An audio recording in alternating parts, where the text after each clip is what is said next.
네, 대통령은 국정을 더 장악하겠다는 의지를 강하게 보이고 있습니다. 그러나 검찰은 이렇게 말하는군요. 대통령 수사할 거다. 대면 조사할 거다. 그런데 주말까지도 못 기다린다. 내일 금요일 나오시라. 그래서 청와대는 어떻게 반응했을까요? 또 하나, 청와대는 역시 내키지 않는 모양입니다. 그러나 친박 의원들 역시 한 새누리당 내에서 또 국회 내에서 강한 발언을 내놓고 있습니다. 이렇게 얘기했습니다. 촛불, 바람 불면 다 꺼진다. 누가 얘기했을까요? 바로 핵심 친박 의원입니다. 하나씩 좀 알아보겠습니다. 박수영 기자 나오셨는데요. 자, 분명히 내일 나오라 그 얘기죠, 검찰은? 네, 그렇습니다. 검찰은 일단 아까까지만 해도 내일 이루어져야 된다. 이유가 지금 최순실 씨 구속 만료 시한이 20일입니다. 그러다 보니까 이 최순실 씨를 20일에 무조건 기소를 해야 되는 상황인 거죠. 그러려면 공소장에 혐의를 써야 되는데 그 전에 박근혜 대통령을 조사를 해서 최순실 씨의 그 혐의를 확실하게 쓰겠다. 이런 입장을 갖고 있었는데요. 조금 전에 청와대의 입장이 나왔습니다. 청와대가 오후에 입장을 밝히겠다 이렇게 얘기를 했었는데요. 그 국회에서 최순실 특검법이 통과되자마자 입장이 나왔는데요. 네. 다음 주에 대통령 조사가 이루어지게 협조를 하겠다. 이렇게 밝혔습니다. 그러니까 이번 주 조사는 무산이 됐고요. 최순실 씨의 공소장에 박근혜 대통령의 뭐 혐의나 공모 여부가 적히는 것도 쉽지 않게 된 상황입니다. 자, 그러나 글쎄요. 어느 쪽으로 갈지 모르겠습니다. 일단 검찰은 내일 나오라고 하고 있고 국민들이 잘 판단하겠죠. 과연 어느 쪽 말이 옳은 것인지. 어쨌건 내일은 만약에 아니더라도 청와대가 다음 주에는 분명히 대면 조사를 하겠다고 하는 건데 손수희 변호사님. 네. 거론되는 조사 장소가 있습니까? 네. 일단은 뭐 검찰청사에 출석해서 들어와서 하는 것도 가능하겠습니다만 법적으로 불가능한 건 아닙니다만 지금 거론되고 있는 것은 제3의 장소입니다. 그리고 또 제3의 장소 중에서도 청와대는 아니고요. 네. 청와대 인근에 있는 그 모처에 있는 안가 등이라든지 네. 아니면 연무관에 이제 그 경호실이 머무르고 있고 체육관도 있습니다. 아니면은 이제 한국금융연수원인데요. 금융연수원 같은 경우에는 뭐 국무초리 공간이라든지 이런 그 인근에 삼청동 인근에 있습니다. 네. 그래서 이런 곳 만약에 이제 대통령을 직접 모셨던 대변인 하셨으니까 대통령도로 이런 곳으로 나오라 하는 것 굴욕적으로 느끼는 겁니까? 아니 지금 마당에서는 뭐 마땅히 해야 한다고 생각이 들까요? 지금 마당에서는 당연히 해야 되는 일 아닌가 싶고 우선은 지금까지 나왔던 의혹이나 뭐 국민만으로 치면 사실은 대통령께서 검찰청에 가셔서 네. 조사를 받아야 되는 게 의당 마땅하다고 보여지는데 네. 그래도 국가 원수니까 저는 그 대통령이 검찰청에 가는 것까지는 아니라고 판단을 합니다. 대신에 청와대라는 상징적인 의미가 있기 때문에 대통령이 경호나 그다음에 진술하기 편한 네. 주변의 장소를 섭외해서 대면 조사를 받는 게 맞지 않을까라는 생각이 들고요. 그런 점에서는 뭐 다른 장소보다는 안가 같은 경우는 많이 검토해 볼 필요는 있을 거라고 생각이 듭니다. 그런데 어제 이제 유영하 변호인이 이틀 전 얘기죠. 서면이 원칙인데 우리가 그거는 수용해서 대면 조사를 응할 수도 있다. 그런데 가급적 대면 조사 받는 횟수는 최소화해야 된다. 이번 검찰 수사 때는 안 나올 듯한 가능성도 내비쳤던 건데 그렇진 않겠죠. 지금 근데 우리 박 기자 말씀에 따르면은 네. 대면 조사도 좀 이루어질지 못 이루어질지 여부가 좀 불투명하다는 거 아닙니까? 네. 지금 저는 그 대통령께서 사실 국민과 역사를 생각하신다면은 물러나시는 게 도리라고 생각을 합니다. 그런데 지금 물러나실 뜻이 없어 보여요. 네. 아마도 저는 대통령께서 법리적인 검토를 하고 끝냈다. 그리고 그 옆에는 이제 한광욱 비서실장도 서울대 법대 출신이고 또 거기 최고의 특수통이라고 하는 최재경 민정수석이 법률자문을 하는 것 같은데 저는 나라 예산으로 대통령 개인의 변호를 하는 것조차도 국민으로서 있을 수 없는 일이라고 생각하지만 뭐 그건 논외로 치고 네. 어쨌든 지금 대통령은 하야의 생각이 없습니다.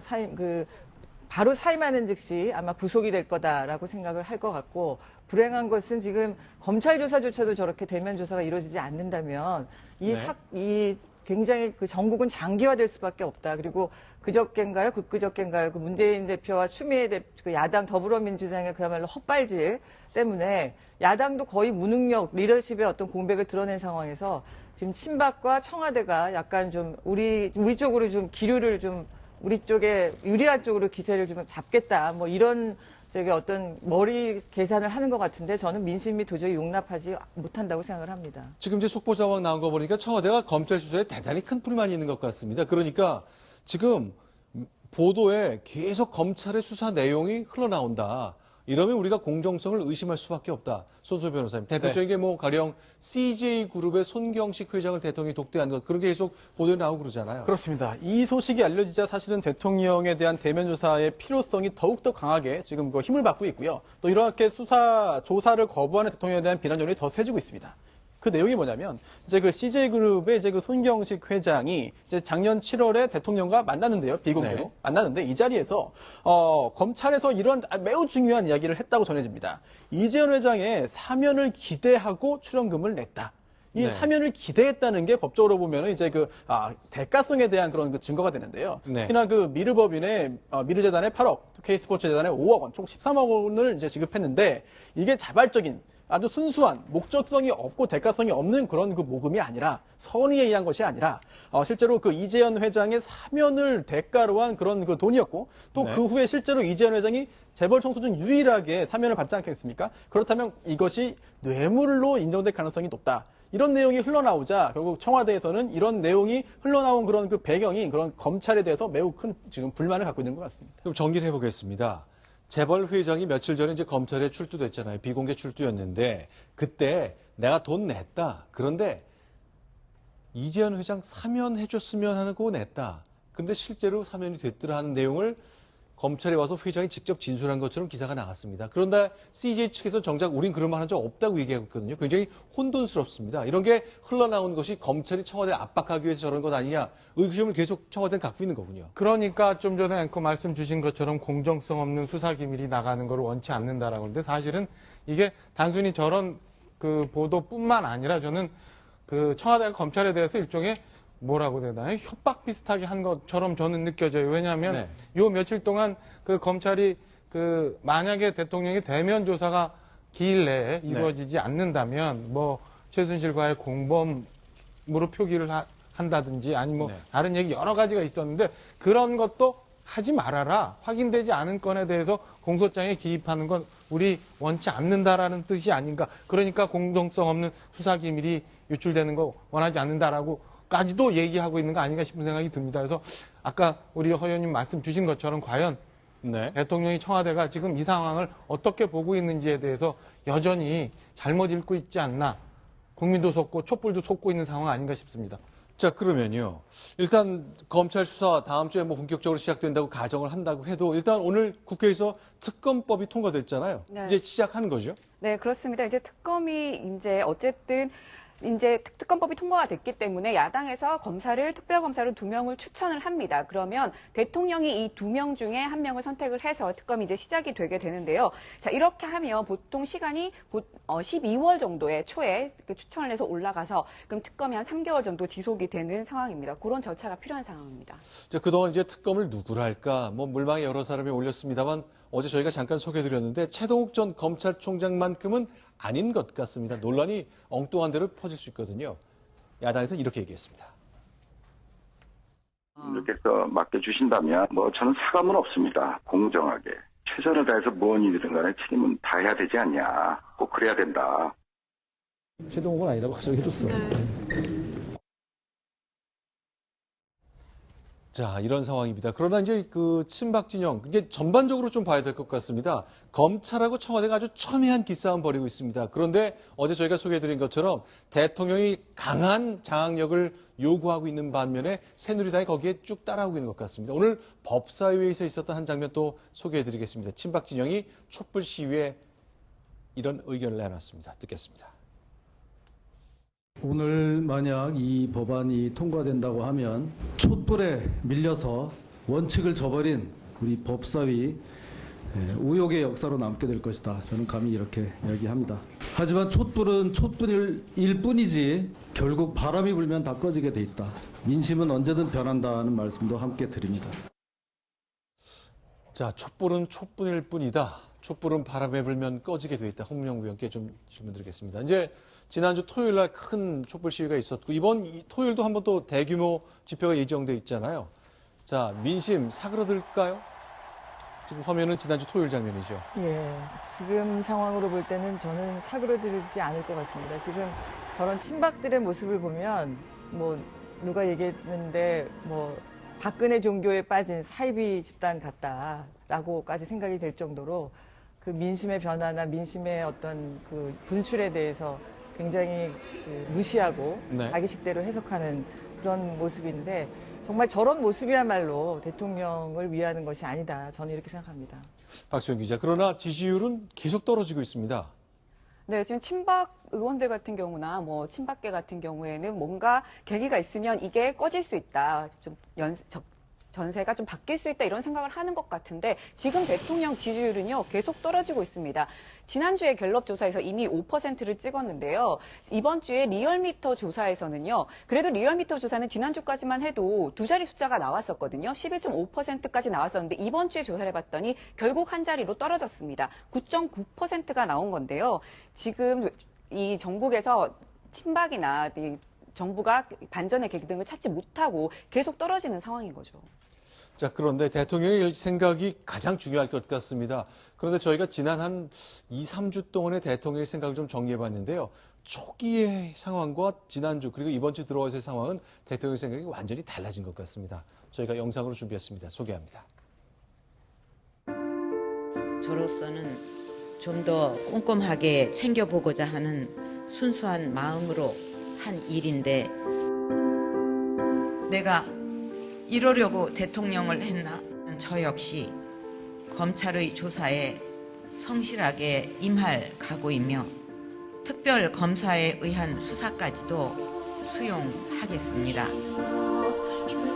국회에서 여야 합의로 총리의 개인을 추천해 주신다면 내각을 청와대 전략 일대로 하겠습니다.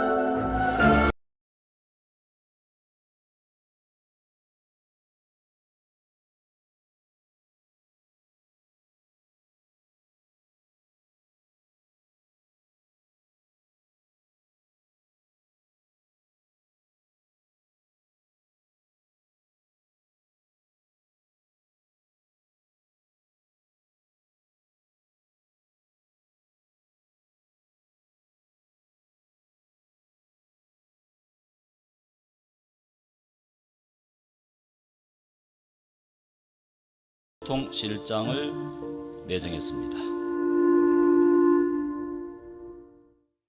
자, 오늘 결국 청와대 대변인이 카메라 앞에 마이크 잡고 인사 발표했습니다. 네. 오늘 그 문화 2차관, 공석 중인 문화 2차관에 대해서 인사를 했죠. 네. 내부 인사이긴 했지만 그 차관 인사를 사실은 그 이런 상황에서 대변인 온 마이크로 발표한 것도 좀 이례적인 거였고요. 네. 어제 외교차관 임명할 때는 사실 그렇게 하지 않았는데 오늘은 네. 그렇게 했습니다. 어제는 그 LCT 수사에 대한 대통령 말씀을 전했고 오늘은 문화 2차관 그 인사 발표를 했고 다음 주에는 그 국무회의도 대통령이 계속 직접 그 주재할 수 있다는 예고도 좀 나오고 있고요. 그러니까 네. 애초에 이 사건이 터지면서 지금 한 3, 4주 지나고 있습니다만은 그 지난 토요일, 일요일 그 촛불을 기점으로 해서 오히려 대통령은 더 강경한 입장으로 좀 가고 있고 민심과 역주행하고 있는 모습을 보여주고 있는 거 아닌가 싶어서 국민의 한 사람으로도 참 안타깝고 참담한 심정이고 이에 따라가는 친박들도 참 아쉬운 대목입니다. 네. 보시는 것처럼 사실은 네. 그 애초에 대통령께서 1차 사과를 하는데 그때 90초 녹화 사과라고 해서 굉장히 지탄을 많이 받았죠. 그때 당시 저희가 지금까지 상황을 쭉 보면은 그 대통령이 뭐 이렇게 송구한 표현을 하고 자세를 하는 걸 저희가 뭐 0.5점 척도로 한번 비교해보면 한 1 정도 0이면 가장 국민 앞에 낮은 자세로 자세를 낮춘 진심 거고. 어린 표현을 하려는 듯한 거를 치면 그때 당시가 한 1 정도의 그 척도로 보여진다면 그게 오히려 국민들의 감정을 더 상하게 해서 다시 11월 4일 날 9분에 걸친 사과를 합니다. 당시도 사실은 앞부분에는 진솔한 사과가 많이 있었지만 뒤에 네. 뭐 이선 후퇴한다던가 권한을 놓지 않는다는 얘기 때문에 다시 촛불이 일어나긴 했지만 네. 자세 자체는 굉장히 이 낮은 자세였어요. 그러니까 척도상으로는 0 정도 됐고. 네, 3주차는 제가 좀 설명을 드리겠는데 이제 국회에 방문했을 때나 100만 촛불이 일어났을 때는 정말 이때까지만 해도 청와대가 이렇게 마이크로 인사권을 행사한 것을 공개하고 할 정도로 전혀 예상되지 않았거든요. 그 다음 주 계속 보겠습니다만 이때만 해도 그렇지 않았었는데 월요일 날 영수회담 무산되면서 상황이 좀 많이 달라진 것 같습니다. 그러니까 그때 갑자기 뭐 불현듯 추미애 대표가 영수회담을 제안을 하고 청와대가 받고 하면서 상황이 급 반전되는 듯 했는데요. 이때가 그 전 상황하고 비교해보면 한 2 정도 상황. 지수로 치면 네, 2쯤 되고 아닌가 변호사 설명할 때 3쯤 됐다가 그 다음에 어제 LCT에 대해서 엄정 수사해라라고 하면서 4까지 올라가고 오늘 드디어 이제 차관 인사 발표하고 하면서 드디어 과거 그전처럼 국정을 내가 꽉 다지고 국정을 운영하겠노라라는 그 식의 의지를 좀 보여주고 있는 것 같습니다. 무엇이 이런 걸 가장 많이 바꾸는 겁니까? 지난주까지만 또 2주 전까지만 해도 대통령이 거의 울먹이는 사과를 하면서 그야말로 아무것도 하지 않겠다는 뜻을 국민들 앞에 밝히고 그랬었잖아요. 야당 때문입니까? 수사 때문입니까? 뭐 때문이죠? 뭐 둘 다라고 생각이 드는데 지금 우리 박 선생님 말씀하셨듯이 네. 가장 지근거리에서 확인할 수 있는 계기는 아마도 14일 날 네. 그 더불어민주당 영수회담 제안한 것이 이제 무산이 되면서 야당에 대한 지금 국민들의 입장은 사실 대통령도 밉지만 네. 야당에게 과연 이 나라를 맡길 수 있나에 대해서 굉장히 의심이 많습니다. 특히 네. 안보 외교가 중요한 사안인데 특히 문재인 대표의 안보관이나 추미애 대표 안보관에 대해서 굉장히 불안하거든요. 이런 사람들한테 지금 군 통수권을 맡길 수 있을까에 대해서 굉장히 의심을 많이 하고 있는 상황인데 그러다 보니까 야당의 어떤 리더십 공백이 대통령 스스로도 확인이 됐고 또 민심은 뭐 거세게 타오를지라도 시간이 지나면 뭐 대통령에 대한 어떤 동정론이 일지 않을까 뭐 이렇게 생각도 하는 것 같고 또 사실 지금 해법은 2가지인데 정치적으로 여야가 합의를 해서 정말 그야말로 질서 있는 퇴진을 하는 게 정치적 해결인데 그게 잘 안 되고 있잖아요. 그럼 결국 법적으로 뭐 스스로 물러나는 것 방법하고 이제 탄핵인데 이 결과적으로 저는 이렇게 될 경우에 이 탄핵 사태까지 갈 수도 있겠다라고 생각은 합니다. 근데 탄핵 절차가 지금 과연 3분의 2 제적의원 3분의 2 의원들이 모두 찬성을 할 건가? 네. 또 헌법재판소까지 가서 이게 결정이 날 건가? 또 그 과정에서 그 권한 대행을 황교안 총리가 하게 될 경우에 황 총리에게 그걸 맡길 수 있을 건가? 뭐 여러 가지 어떤 해결해야 될 과제들 또 확신이 안 들기 때문에 야당도 지금 굉장히 엉거주춤한 상황이거든요. 자, 그러니까요. 결국 대통령의 메시지 하나는 나는 스스로 물러서지 않겠다. 이선 후퇴해서 권한을 넘겨주지도 않겠다. 국무회의 계속 장악할 것이고 뭐 간단히 얘기하면 내년 2월 달에 검사장 승진 인사도 지금 분위기로 보면 대통령이 할 것 같습니다.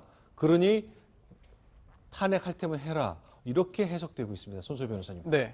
근데 국회 절차는 뭐 그렇다 치지만 뭐 3분의 2의 동의 이런 절차가 필요하지만 헌법재판소의 9명 인원 구성 때문에 좀 변수가 생길 수 있다면서요. 그렇습니다. 참 이게 이번 사태 때문에 국민들께서 헌법 공부도 해야 되고 또 헌법재판소법까지 공부해야 되는 상황이 되고 말았는데요. 네. 이제 헌법재판관이 이제 평상시에 9명, 정원이 9명입니다. 네. 그 중에서 이제 그 탄핵 결정을 하기 위해서는 재판관 6인 이상이 이제 그 찬성을 해야 됩니다. 네. 그런데 그 9명의 그 헌법재판관 구성이 이렇게 되어 있습니다. 대통령이 3명을 추천하고요. 그렇죠. 그리고 또 국회에서 3명인데 이제 그 1명은 이제 그 야당, 1명은 여당, 그리고 또 1명은 이제 여야 합의로 이제 추천이 되어 있습니다. 지금도. 네. 그리고 또한 대법원장이 3명 추천하는데 이제 그 박한철 헌법재판소장 같은 경우에는 내년 1월에 이제 임기가 만료됩니다. 그리고 또 대법원장이 추천했던 이정미 재판관 같은 경우에도 내년 3월에 퇴임을 하게 됩니다. 네. 그러다 보니까 2명이 이제 빠지고 새로운 재판관들이 임명이 돼야 되는데 네. 그 시간이 걸릴 수도 있겠고요. 또 하나가 9명 중에 6명, 즉 3분의 2가 찬성한다고 탄핵되는 것이 아니라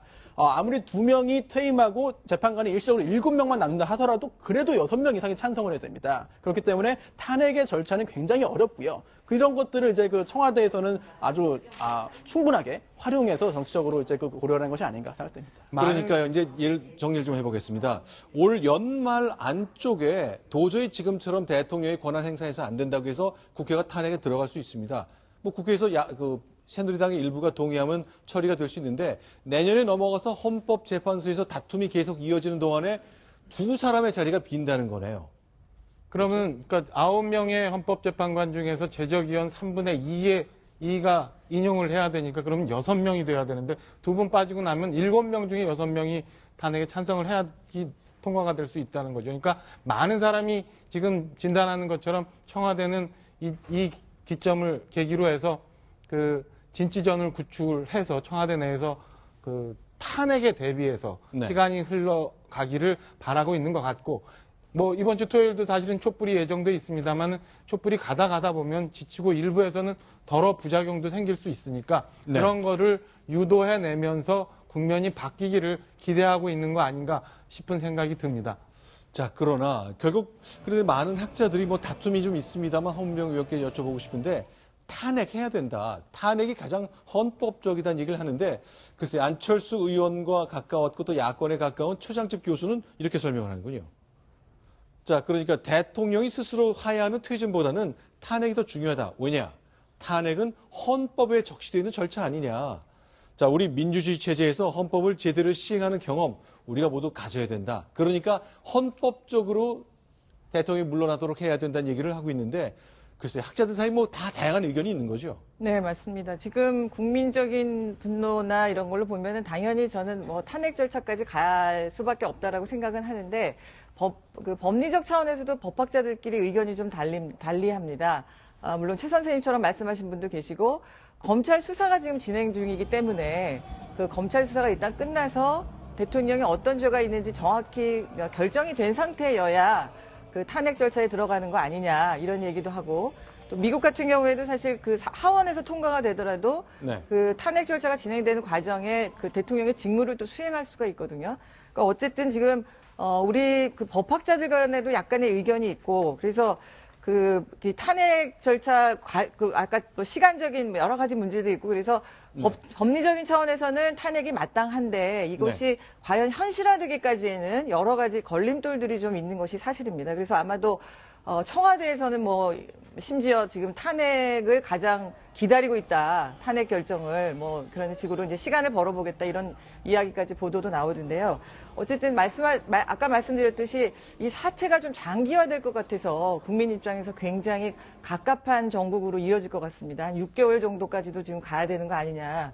결국 민심 우리 국민들이 어떻게 정말 일상과 이런 민주주의적인 절차와 시스템의 국민적 힘이 현명한 국민적 힘이 어떤 대통령과 청와대의 힘을 끌어낼 수 있는 그런 사과라든지 또 절차라든지 그런 상황 국민의 정말 현명한 힘이 어느 때보다도 필요한 시기라고 생각이 됩니다. 알겠습니다. 정홍원 총리가 이제 나섰죠. 마녀사상하지 말자 그랬고요. 또 이정현 대표도 인민재판하지 말자고 하겠습니다. 청와대 그리고 새누리당 그 여권의 박근혜 정부 출신들이 아주 강력하게 자신들의 의견을 나타내는 것 새로운 흐름으로 소개를 드렸습니다.